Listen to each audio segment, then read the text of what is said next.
Morning, everyone. Morning. How's everybody doing this morning? All right, that was a little weak. How's everybody doing this morning? Great. Fantastic. Say I'm blessed. Say I'm really blessed. Welcome to the Center of Unity. We are glad that you are here this morning. If it's your first time, we just want to say welcome. I hope just relax, have a great time with us this morning. We are free of judgment, full of love. We'll give you a bumper sticker that says it if you want to, but that's what we do here. We are free of judgment, full of love. We're going to start here in just a second, and one of the things we do when we sing in the morning, these are not just songs we sing, these are not just words that we just kind of, repeat over and over. This is a form of prayer and contemplation when we sing these songs. It focuses us. It focuses our mind. It focuses our heart. So this morning, I would like to really think through that when we sing these songs, that this is a form of contemplation. This is where we are breaking through the illusion of all of this and touching base with reality, touching base with God on a one-to-one. So let's do that. Why don't you stand up with us this morning? We're going to start this song. Sing with us. The words are going to be on the screen. Here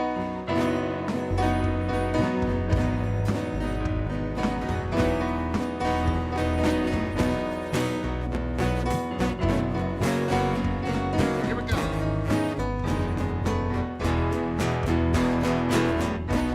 Blessed be your name, the land that is plentiful, the streams of abundance flow.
All right, y'all go ahead and be seated.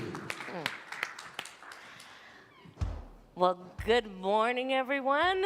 Good to see all of you here in this beautiful sacred space, and a special good morning to those who are joining us on our live stream, and a extra special good morning for those of you who might be joining us for the very first time. We are so grateful that you're here, and we would love it if you would bless us today by connecting with us. If you're online, you can go to centerofunity.org/connect, or if you're here in person with us, there's a little card that's on the back of the pew pockets that you could fill out and offer that today as your gift to us in the offering basket, or you can also drop it off back there. We are certainly grateful to be able to touch some lives, whether it be for one time or you resonate with the message and the mission that we have, and you come and be an active part of us. It is all part of this great spiritual journey that we're on together, and we are grateful to know that while our paths may take us in different directions, they all lead to that one center that is the very essence and power and love of God. So let's sing about that again. Let's sing about some reckless love this morning. Yeah. I saw a meme this week, or I think it's a meme. It's an image, really, is what it is on the internet. I think you call it a meme. I don't know. Anyway, and whether it's accurate or not, it's about this song. It's about Jesus leaving the 99 and coming after the one.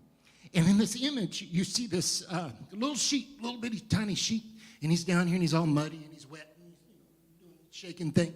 And in the background, kind of blurred out, you see Jesus at a full dead run coming after that sheep. That's what this song is about. It's about reckless love. Let's do it.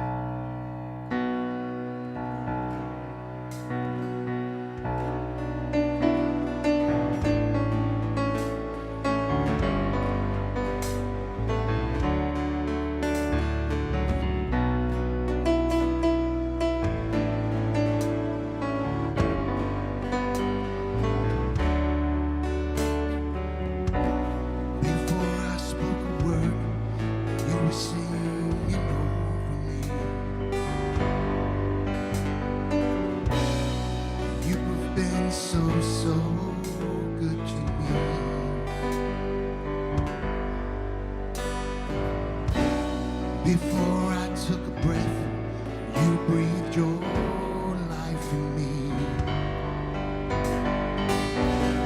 And you have been so kind to me. Oh, the overwhelming, never-ending, reckless love of God. Oh, it chases me down, fights till I'm found, leaves the 99.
Good morning.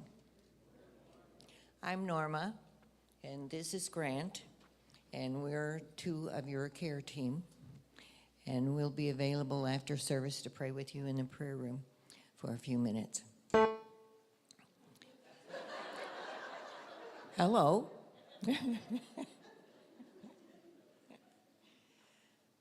The daily word for today is healing. And today, I think, is the first day of fall. Hooray. Healing. My thoughts, words, and actions affirm wholeness. Wholeness is my true nature. Even if I am facing a health challenge, divine life is active in every cell of my body. Knowing this truth, I hold healing thoughts and speak life-affirming words, while making sure to give my body the rest, the nourishment, and care that it will help it heal. I refuse to allow thoughts of sickness or weakness to grow in my consciousness. I seek support among friends and family who share my belief in wholeness. As I have been supported, I offer support to others. I feel honored when I'm asked for healing prayer. I look beyond the appearance of illness, and with faith-filled vision, I behold and affirm the wholeness that is seeking to express more completely in the lives of those for whom I pray. And the scripture is from John 5:6. When Jesus saw him lying there and knew that he had been there a long time, he said to him, "Do you want to be well?"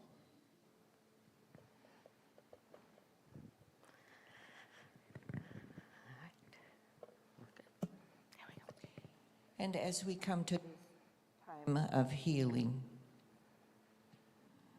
I ask you to become still, to close your eyes, take a deep breath, and focus your attention on your heart center. Beloved God, as we take this moment to acknowledge your presence here with us, all around us, within us, and connecting us to each other. We know that each of us has in our hearts and minds a person or a condition, maybe a place that is in need of healing. And so, God, we simply affirm as we join with all of those around our nation today who are also praying for healing. We affirm that, God, you are there in each and every situation. We are all being held in your loving arms. And so, God, for we have seen and for the healing that we know is taking place beyond our knowing, we simply say, thank you, God, and amen.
So I realized as I was sitting there that I messed up part of my welcome. We're tweaking things in the service, and it hasn't quite gotten to muscle memory, but that's okay because I was actually planning to start my talk off with our evolutionary purpose statement, and we're going to just get to say it together. So Nick, thank you for following me there.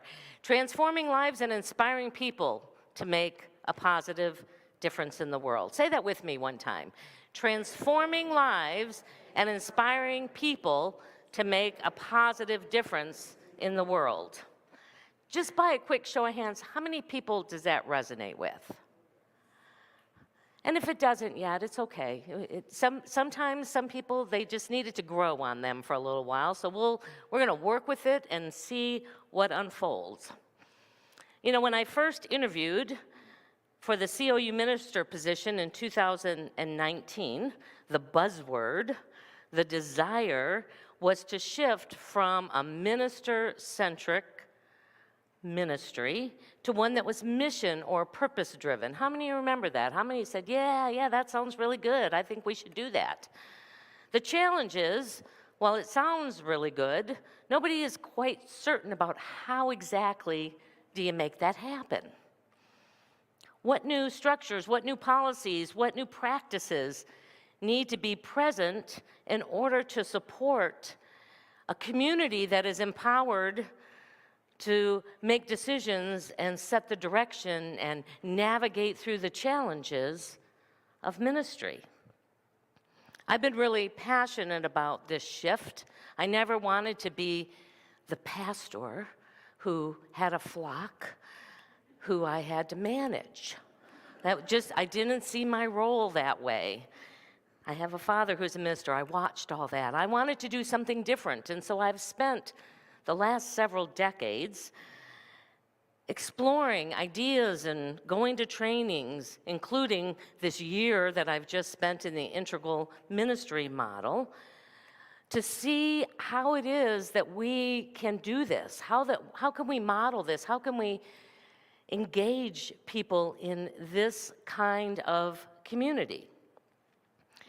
And before I get into sharing a little bit more about what those policies and practices might look like, I just want to take a few minutes to address the why. I know I've got some traditionalists out there and they go, why do we need to change anything at all? It's worked for me. I've been coming here for decades and I like it just the way it is. Why do we need to shift our membership process and to really have supports in place to empower them to become an engaged owner in the community, or to empower a wider and broader and deeper group of leadership within the community? Why do we need to become skilled in things like, and I know some of you are like, why is she talking about this? Things like emotional intelligence and spiritual intelligence and shadow work. Why do we need to do all that? Nonviolent communication. Well, the simple answer is this, that the minister or pastor model of ministry has been in place for thousands of years, but it seems in this complex time of our human journey, it's no longer working as well. It's evidenced by a sharp decline in church attendance across denominations. And this has been going on for several decades, but we've really seen that decrease happen more drastically, especially post-pandemic. According to the Gallup polls, attendance across denominations and religious organizations has declined from 73% of people who regularly attended church in 1940 to 47% in 2020. And post-pandemic, the number has dropped to only 30%. Now, I don't know how many they're counting as watching from their homes with their coffee and their PJs. That's still attending of sorts, but they may not be able to capture those numbers as well, with only 22% in the 18 to 35-year-old category who regularly attend some kind of religious practice. And even in the churches that are holding steady in their attendance, they are seeing a sharp decline in financial support, as this traditional, long-held model of tithing, which many, many churches have taught over the years as a spiritual practice, is no longer embraced, especially by these younger generations. If you ask them, they'll say, oh, that's just a ploy for the church to get more money from me. You couple that with this younger generation less inclined to fund beautiful, big, fancy buildings, to fund big building projects. They'd rather be out there, giving that money and making a difference out in the world.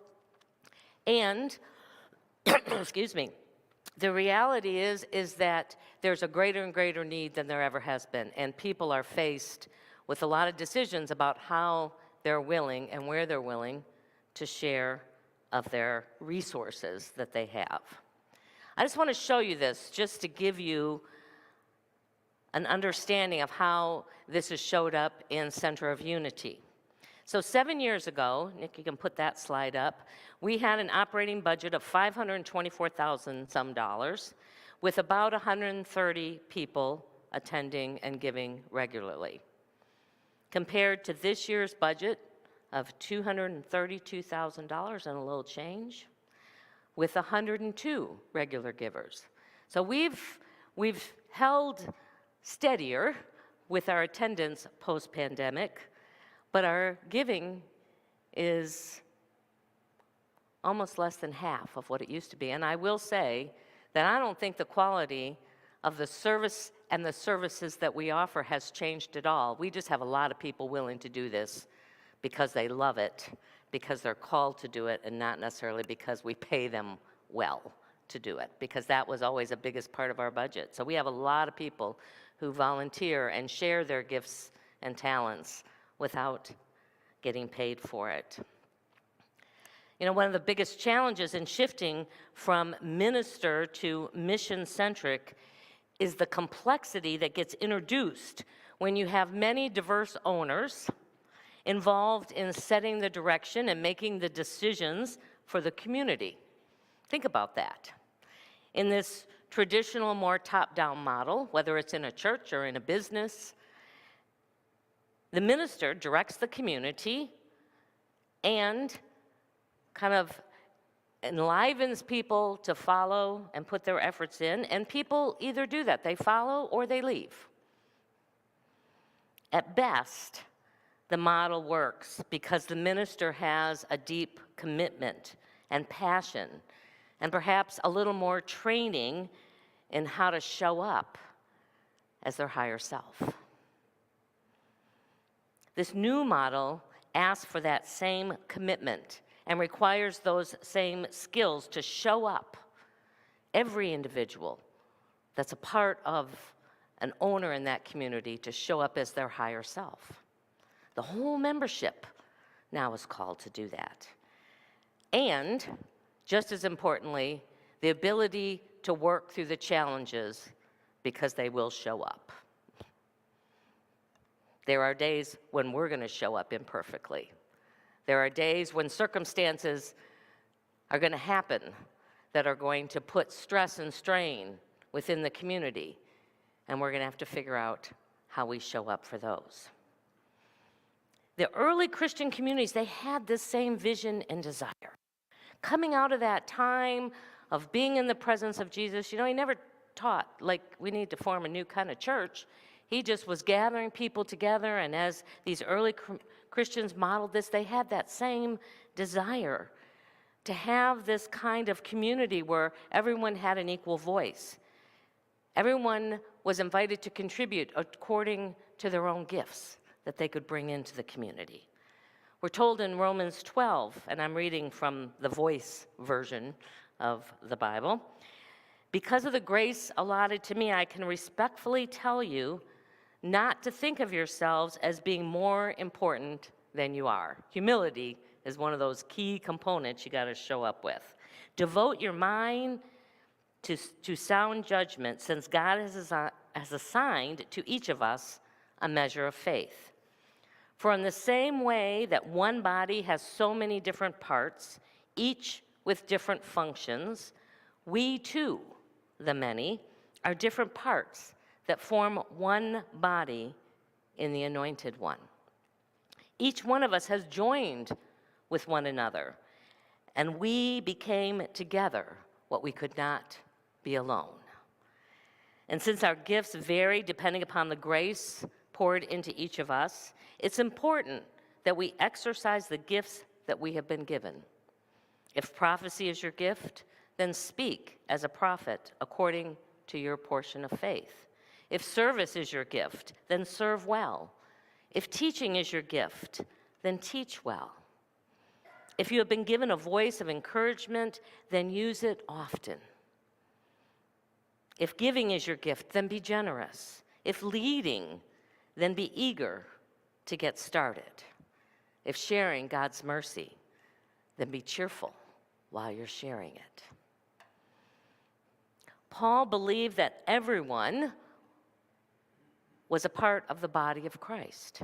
Whether you were Jewish or Gentile, rich or poor, educated or not, diseased or clean, this was radical in his time.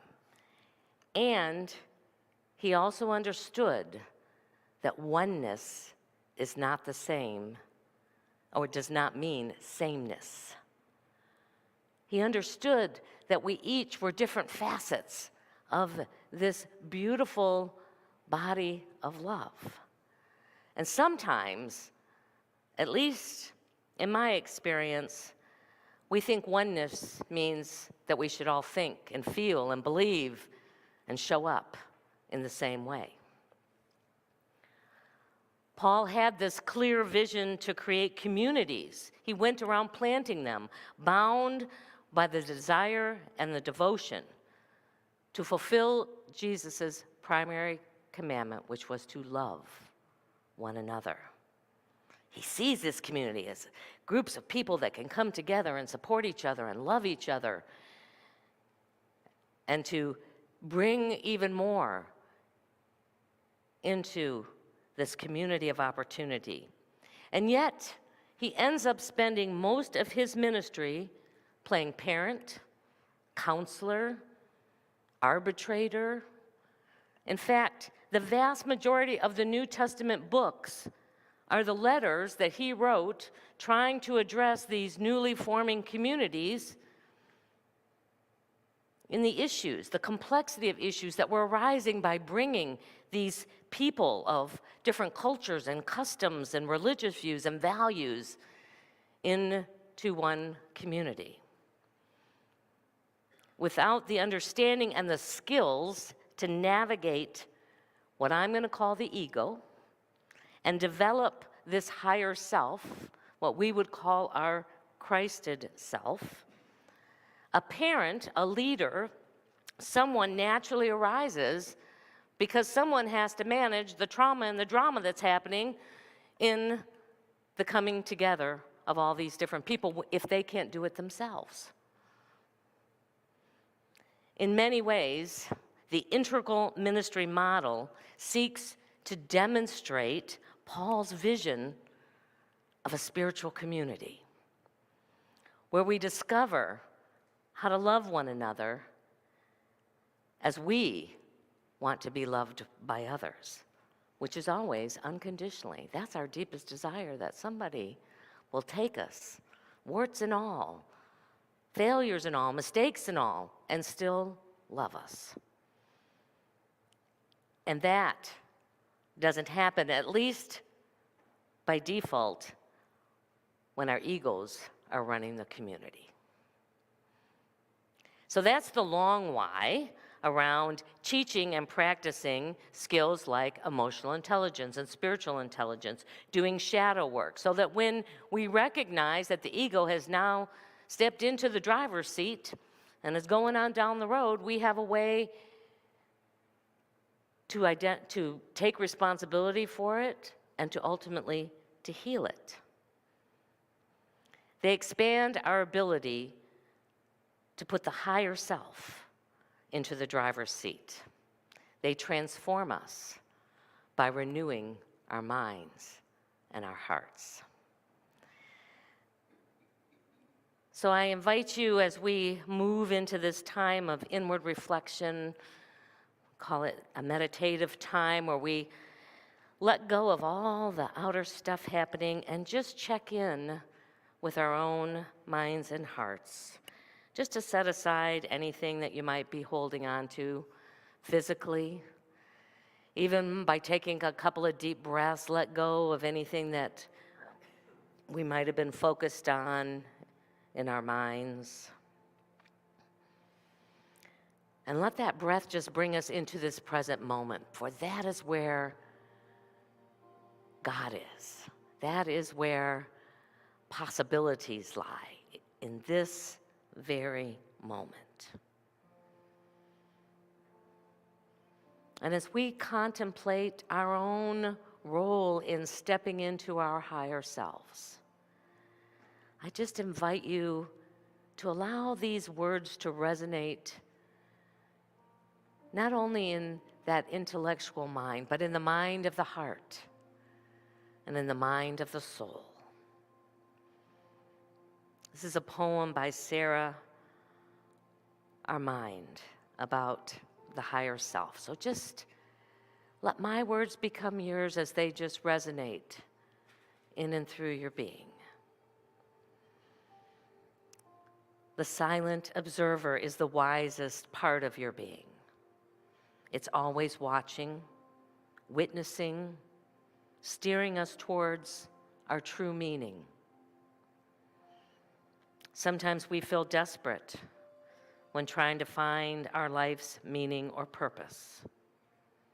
We criticize and judge ourselves, leaving a sense of being totally worthless. We go through our ups, we go through our downs. For life is comprised of both beauty and frowns. In those times of sadness and heart-wrenching despair, laying on the cold bathroom tiles, choking for air, tasting the saltiness of your tears as they roll down your face, desperately longing for someone's embrace. During these times of despair, we might feel helpless and alone, although the truth is, we always have company, our higher self, witnessing every moan. So while sometimes we may forget our purpose on earth, remember that same silent observer has never forsaken your value or worth. The silent observer is vast. It's the non-physical part of yourself, the part that is not contained nor limited, like the ego's sense of me. And while we move through life and inevitably experience times of pain, it's important to remind ourselves that these moments offer something to gain. Our times of deep suffering are where we get to know ourselves best. And until we ask for help, the silent observer knows not to interject. So I invite you to turn inward and connect with this powerful force, your teacher, your compass, that which we call Source. This teacher knows that life is a never-ending opportunity to learn and to grow, to expose the rawest parts of ourselves we thought we lacked the strength to show. So remember, my dear ones, life may throw you about, leaving you lost and in a tangle. And although it's important to gain perspective, knowing you are always protected by your guardian angel. While the silent observer may not speak or act, this presence is always there, seeing you as perfect, seeing you as whole, and knowing there is nothing you ever lacked. Take another deep breath for me and see if you can't let those words infiltrate every part of your being. Knowing that God sees you as perfect and as whole, even in the messiest parts of your life.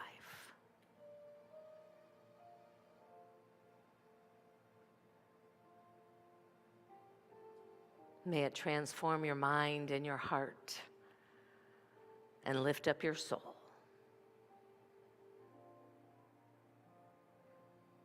And as you begin to bring your attention back to this time and space,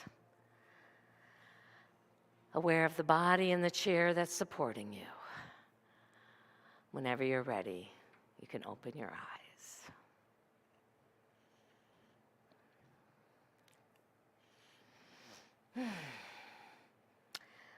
So our efforts are designed to develop us as evolutionary leaders. They embrace and include and are guided by our unity principles that remind us that power does not come from outside of ourselves, rather from within. As Eric Butterworth put it in his book, Discover the Power Within You. If we're going to change, the change has to start within each of us. And when we have a community that is engaged with empowered leaders, we begin to reach that tipping point. Remember a few weeks ago I talked, doesn't take everybody, just takes part of us. And when we can do that, we reach this tipping point where it becomes the natural norm in our community, where we can truly step into and embody that beloved community that Paul asked us each to see as the way in which we not only transform ourselves, but transform our lives, and allows us to thrive in this fast-changing world. Over the past several years, we've already been implementing some of these components, like spirit groups, and we got a new round, small groups that are meeting. We've got a new round that'll be coming up. I've done some shadow work with people, and we'll be doing that some more next year. And we've started introducing this evolutionary purpose statement, center updates, and an integral membership process. And in the coming years, you can see some of the other components of that. We will be creating, we got to have those higher self leaders before we can put into place an evolutionary council, a guidance of people who will help support the future of this ministry. Conscious conversations, explicit roles and responsibilities. There's lots of different aspects to this that over several years, this is not a process. I like to blink my eyes and have it all done, but as we know, our and this community's spiritual journey is one that evolves over a period of time. All of these support the 4 pillars of integral ministry, which asks us to wake up, to grow up, to clean up, and to show up.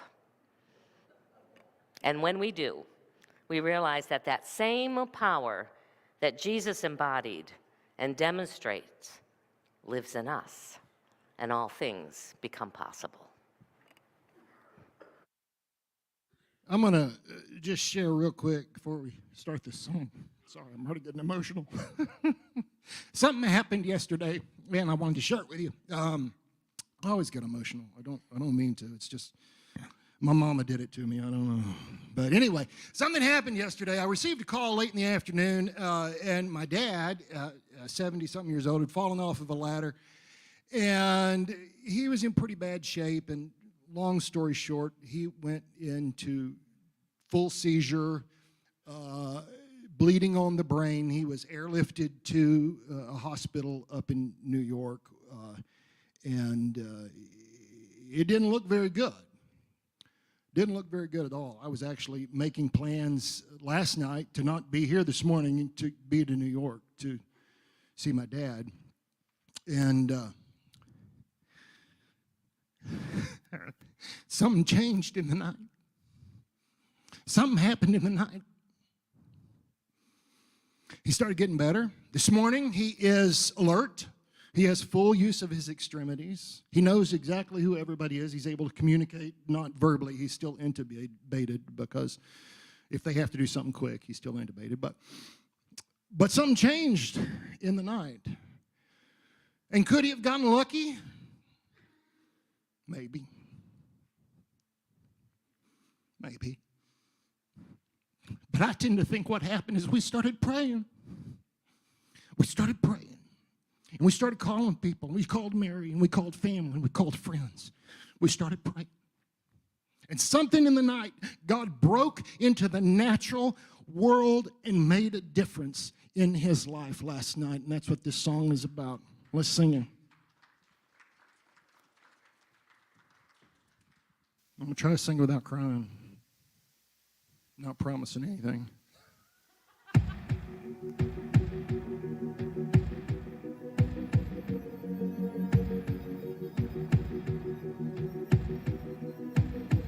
I can see waters raging at my feet. I can feel the breath of those surrounding me. I can hear the sound of nations rising up. We will not be overtaken. We will not be overcome. I can walk down this dark and painful road.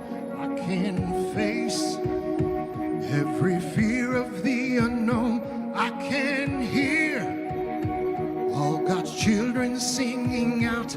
We will not be overtaken. We will not be overcome. The same power that rose Jesus from the grave, the same power that commands the dead to raise, it lives in us, lives in us. The same power that moves mountains when he speaks, the same power that can calm a raging sea, it lives in us, lives in us. He lives in us. He lives in us. We have hope that his promises are true. In his strength there is nothing we can do. Yes, we know there are greater things in store. We will not be overtaken. We will not be overcome.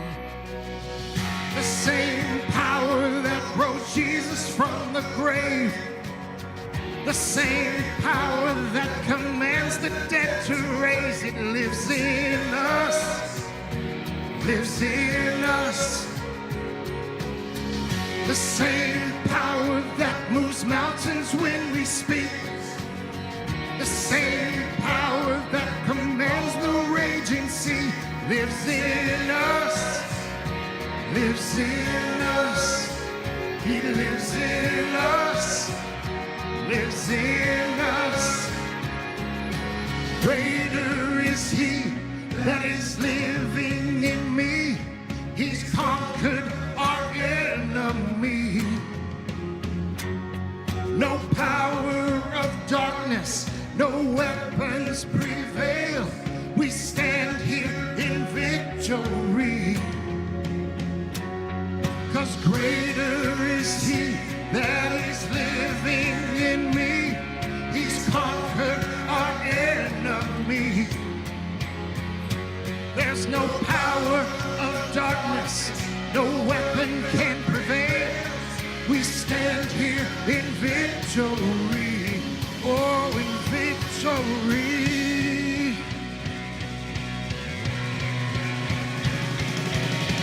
The same power that rose Jesus from the grave, the same power that commands the dead to raise, it lives in us, lives in us. The same mountains when we speak.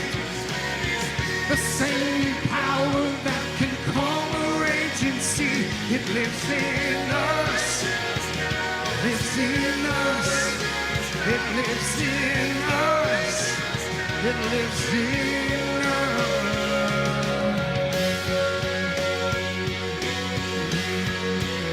Amen.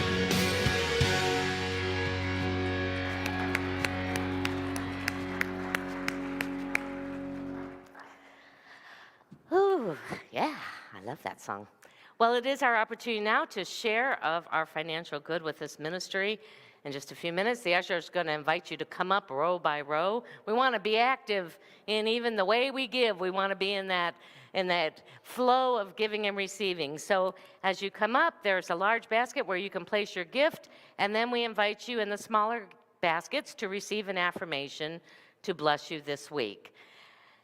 Even if you give through our electronic and giving program, we still want you to come and be a part of it. You can place your hand over it and add your energy to that flow of good moving in and through this ministry, or you can bring a card that says, I give electronically. We're blessed that so many people do, and it gives us a real good feel for how we can move forward with our budget and the ways in which we can continue to support this community.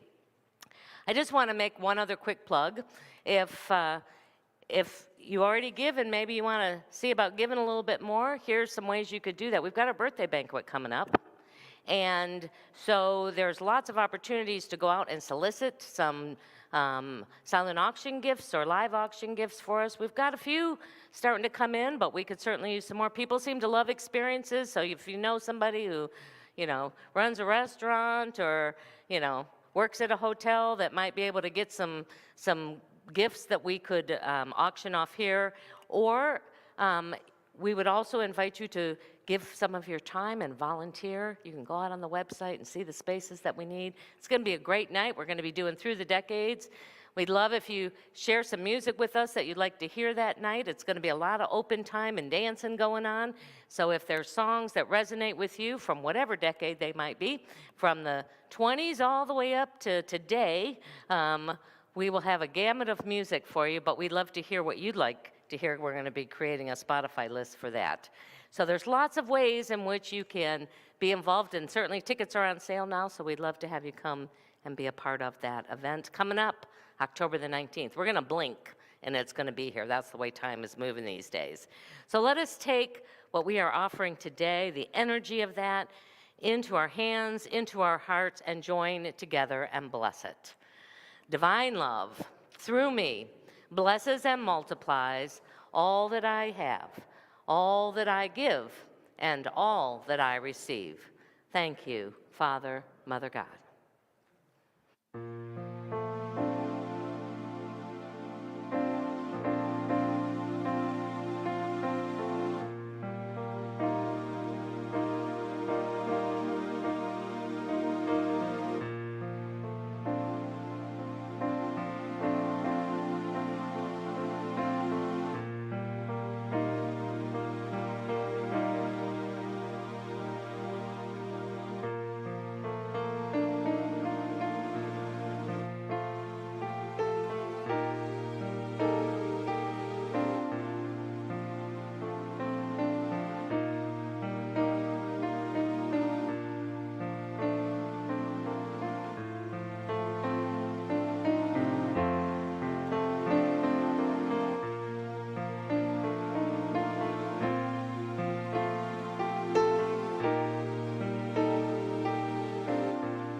feel like you're hearing a lot from me today, but this is when you model something, when you introduce something new, you got to model it. So we introduced a few weeks ago our center update as a new part of our service. And 1 week it's going to be the minister update. You already heard me do that a few weeks ago. Last week we had an update about community events and the ways that you can get involved. The other two updates that we'll be offering you each month, they'll rotate through, is a transformational update, a story about somebody who's experienced a transformation, who's helping us fulfill our purpose, and then we'll also be doing a board update to kind of keep you apprised of what's going on behind the scenes. And since this is the first time doing a transformational story, I'm going to model it for you. I'm going to share one of my many different transformational stories. And interesting that goes, my affirmation for this week is I choose to see the most difficult moments in life with gratitude, knowing there will be a gift in it as well. And it mirrors perfectly what I'm going to share with you this morning. So this month, 33 years ago, I married my husband, Riley, which came with 2 bonus children.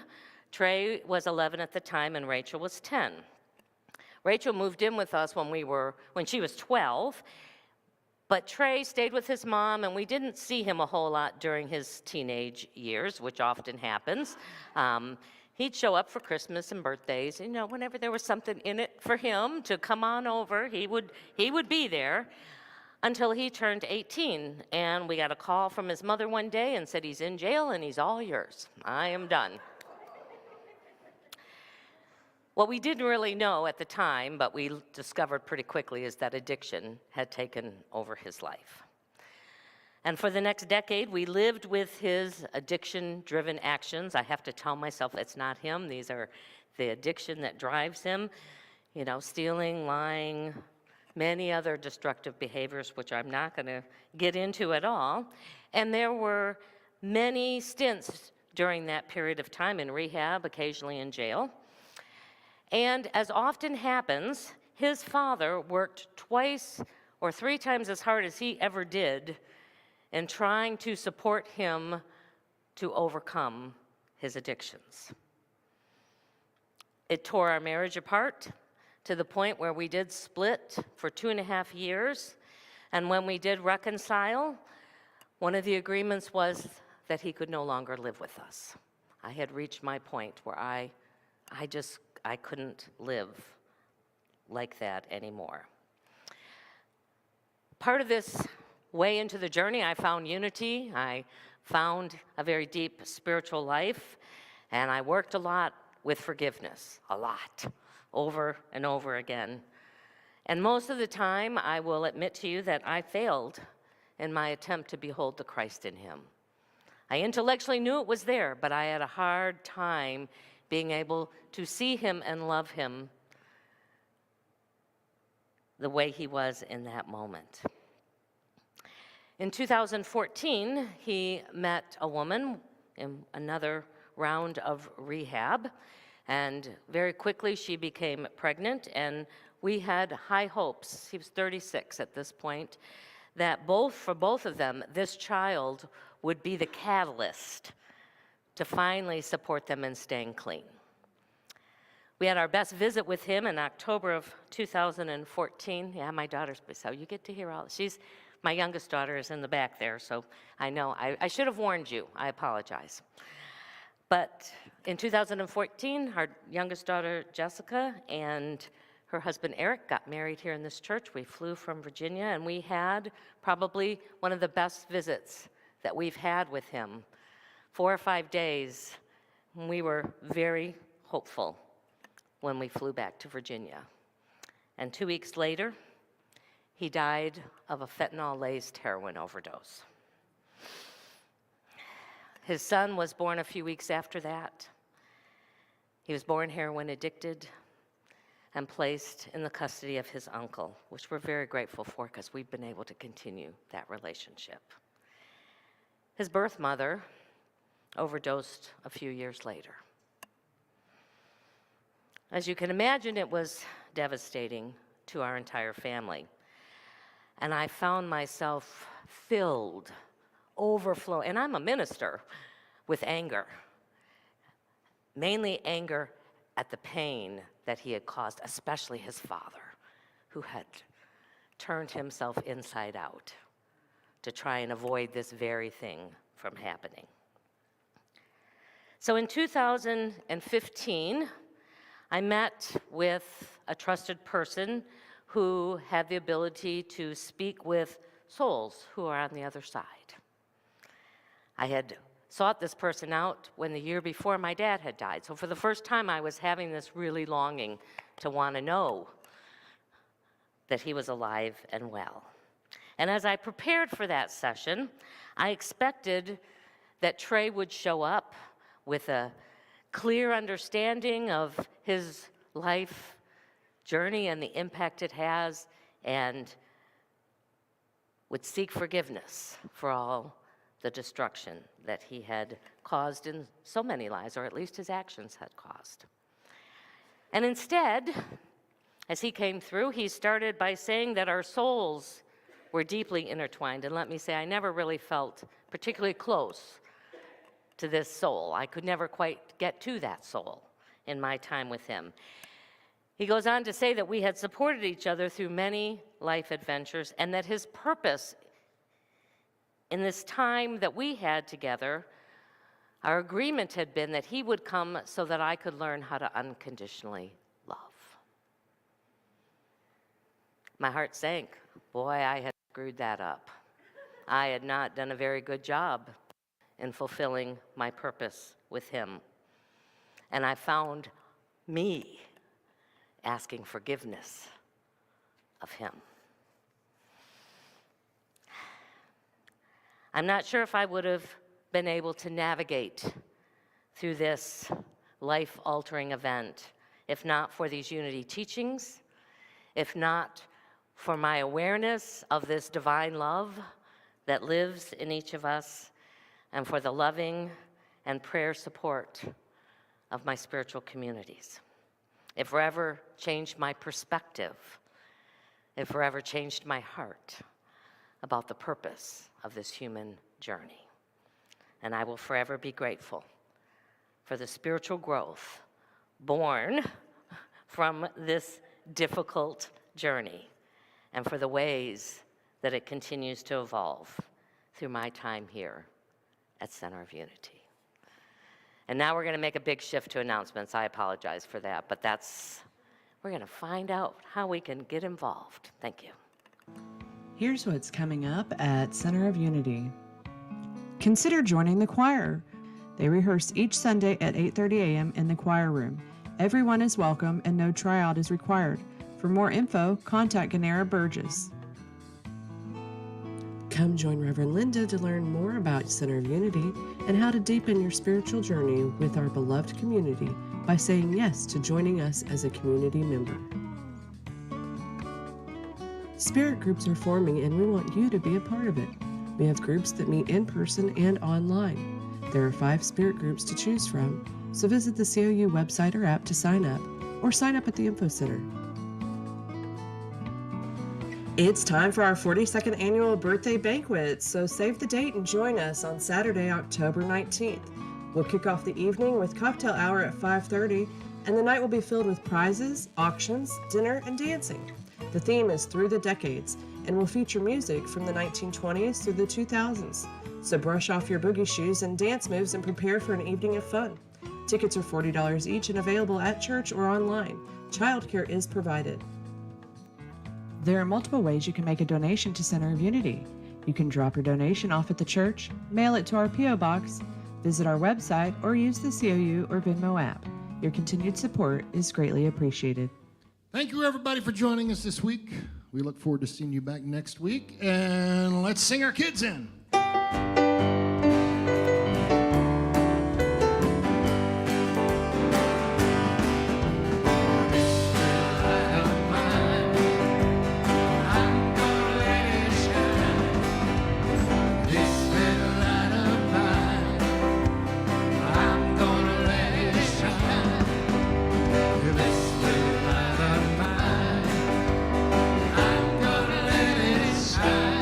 Let it shine.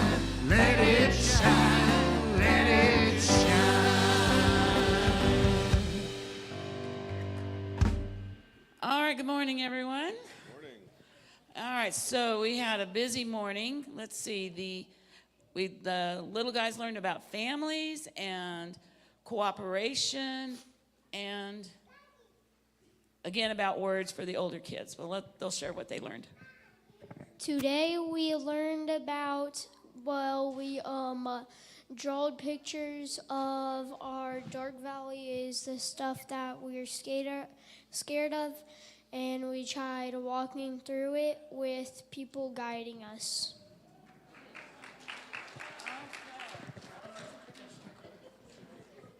Today we learned about God is everywhere. About families and all different kinds of families.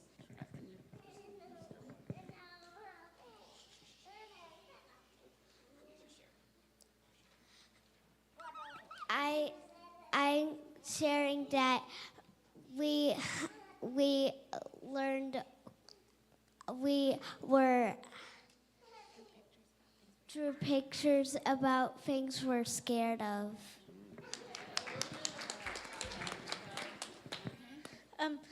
We learned about unclean words and thoughts, and unclean words and thoughts. Words and thoughts,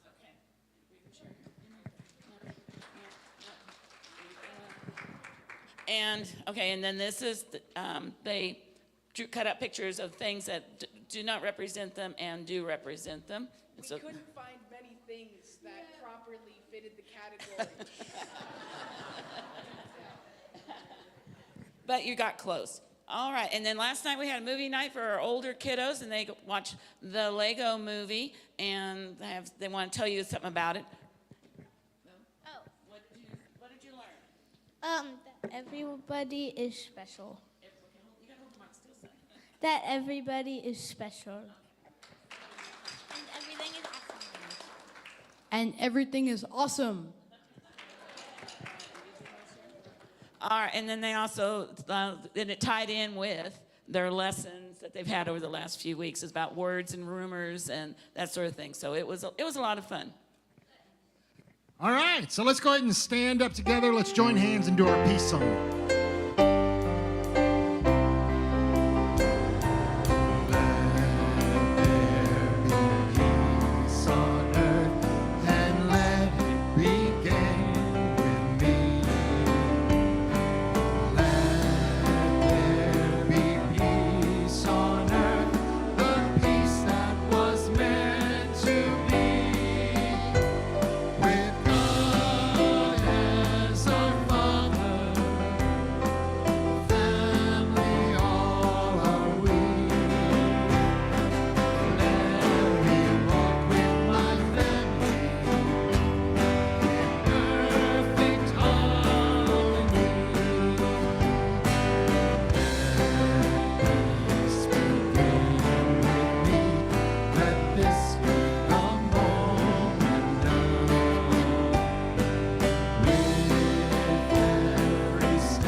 And so as we go into this week open to be transformed by the renewing of our minds and our hearts, we go, knowing our prayer for protection. Let's do it as a call and response.